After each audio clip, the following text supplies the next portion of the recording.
अपने अपमान का बदला लेने के लिए अहाना लेकर आई अपने साथ पुलिस और महिला शक्ति की टीम। बड़े घर की छोटी बहू सीरियल के अपकमिंग ट्रैक में देखने को मिलने वाला है। वो दिन किसी तूफान से कम नहीं था। दुर्गा देवी, जिनकी बात घर में कानून मानी जाती थी, गुस्से से कांपती आवाज में बोली, अहाना, अब तू इस घर में कदम नहीं रखेगी। आज के बाद मेरा और तेरा कोई रिश्ता नहीं। पूरा घर सन रह गया।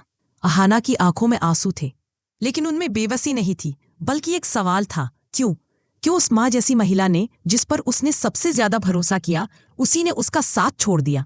उसका दिल टूटा, लेकिन इस बार वो खुद को समेटने नहीं, खुद को साबित करने निकली थी। अगले कुछ दिन अहाना के लिए किसी युद्ध से कम नहीं थे। वो हर उस इंसान से मिली जिसने उस घटना की झलक भी देखी थी। उसने हर एक सुराग को जोड़ना शुरू किया, हर एक शक को सच में बदलने की ठानी। और फिर एक दिन सच्चाई सामने आई। जिस गुंडे ने उसकी जिंदगी बर्बाद करने की कोशिश की थी, वो दरअसल किसी और के इशारे पर काम कर रहा था, और वो कोई और थी, पिसिमोनी। अहाना के पैरों तले जमीन खिसक गई।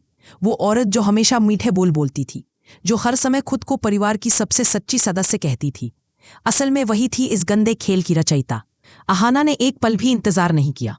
वो सीधी दुर्गा देवी के पास पहुंची। माँ, ये देखिए, ये सबूत है कि मैंने कुछ गलत नहीं किया। पिसिमोनी ही पीछे थी सबके। लेकिन दुर्गा देवी का चेहरा सख्त था। उन्होंने कहा, बस अहाना, अब मैं तुम्हारी एक बात पर भी भरोसा नहीं कर सकती। उन शब्दों ने अहाना को तोड़ने की बजाय आग में झोंक दिया। अब वो वही पुरानी डरती हुई अहाना नहीं थी। उसने ठान लिया, अब वो चुप नहीं बैठेगी। अगले ही दिन वो उसी घर के दरवाजे पर लौटी, लेकिन इस बार अकेली नहीं थी। उसके साथ थी पुलिस और महिला शक्ति की टीम। गले के बाहर भीड़ जमा थी। अहाना के हाथ में माइक्रोफोन था और आंखों में बिजली। अगर किसी ने मेरे साथ गलत किया है तो अब वो बचेगा नहीं। उसकी आवाज मोहल्ले में गूंज उठी। महिला शक्ति की अधिकारी बोली, कानून अब उनके साथ है जिनके साथ जुल्म हुआ है। अहाना को इंसाफ मिलेगा। लोग हैरान थे। जिस अहाना को हमेशा चुप रहने वाली कमजोर लड़की समझा जाता था, वो आज सबसे मजबूत खड़ी थी। घर के अंदर दुर्गा देवी की सांसें तेज हो गईं। उनका गुस्सा जैसे सिर पर चढ़ गया हो। उसने हमारे घर की इज्जत मिट्टी में मिला दी, मोहल्ले के सामने तमाशा बना दिया। अर्जुन भी कुछ नहीं समझ पा रहा था। एक ओर उसकी पत्नी, दूसरी ओर उसकी माँ। दोनों के बीच सच और झूठ की दीवार खड़ी थी। लेकिन उन्हें अब भी नहीं पता था कि असली गुनहगार उनके अपने घर के अंदर बैठी थी, पिसिमोनी। अहाना ने सिर्फ आवाज नहीं उठाई, बल्कि सबूत जुटाने शुरू किए। वो पुलिस की मदद से हर उस कॉल, हर उस ट्रांजैक्शन, हर उस वीडियो को खंगाल रही थी जो पिसिमोनी तक पहुंचता था।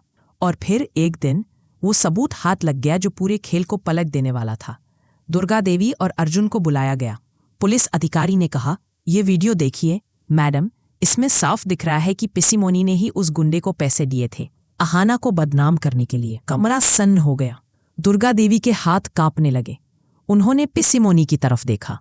वो औरत जो हमेशा दूसरों को नीचा दिखाने में लगी रहती थी, अब खुद सबके सामने बेनकाब थी। दुर्गा देवी की आंखों से आंसू बह निकले। उन्होंने धीमे से कहा, मैंने बहुत बड़ी गलती की अहाना। अहाना के सामने अब दो रास्ते थे। एक, माफी देकर सब भूल जाना। दूसरा, सच्चाई को अंत तक पहुंचाना। वो चुप रही कुछ देर, फिर बोली, माँ, मैं आपको दोष नहीं देती, क्योंकि आपने वही किया जो हर इंसान करता है, झूठ को सच समझ लिया। दुर्गा देवी ने उसका हाथ पकड़ना चाहा, पर अहाना ने धीरे से हाथ खींच लिया। अब वक्त है कि मैं खुद के लिए जीऊं, दूसरों की सोच से नहीं। घर के बाहर अब भी भीड़ थी, लेकिन इस बार लोग अहाना के लिए ताली बजा रहे थे। पुलिस ने पिसिमोनी को गिरफ्तार किया, और अहाना, वो मुस्कुरा रही थी, क्योंकि आज उसने सिर्फ बदला नहीं लिया था, उसने अपनी पहचान वापस पा ली थी। तो दोस्तों, अब सवाल ये है, क्या दुर्गा देवी और अर्जुन का पछतावा अब कुछ बदल पाएगा? क्या अहाना उन्हें माफ करेगी, या अब ये रिश्ता हमेशा के लिए खत्म हो जाएगा? जानने के लिए देखते रहिए बड़े घर की छोटी बहू। चैनल को सब्सक्राइब करें, वीडियो को लाइक करें और अपने विचार कमेंट में जरूर बताएं। क्या अहाना ने सही किया